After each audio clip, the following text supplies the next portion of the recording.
അസ്സലാമു അലൈക്കും വറഹ്മത്തുള്ളാഹി വബറകാതുഹു.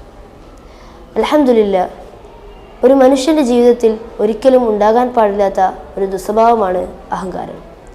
അല്ലാഹു സുബ്ഹാനഹു വ തആലക്ക് വളരെ വെറുപ്പുള്ളതും ഇഷ്ടപ്പെടാത്തതുമാണ് അഹങ്കാരം.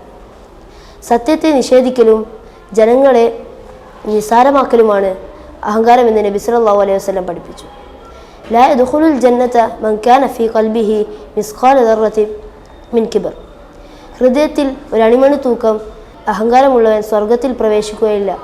ഒരാൾക്ക് അറിവോ സമ്പത്തോ അധികാരമോ സൗന്ദര്യമോ ഉള്ളതിനാൽ മറ്റുള്ളവരെ തരം താഴ്ത്താനോ ഇടപഴകുമ്പോൾ അഹങ്കാരം കാണിക്കുവാനോ പാടുള്ളതല്ല.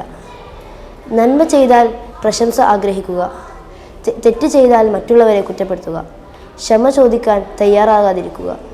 ഇത്തരം ധാരാളം ലക്ഷണങ്ങൾ അഹങ്കാരികൾക്കുണ്ട്. അതുകൊണ്ട് ജാഗ്രത പാലിക്കുക, വിനയം കൈക്കൊള്ളുക.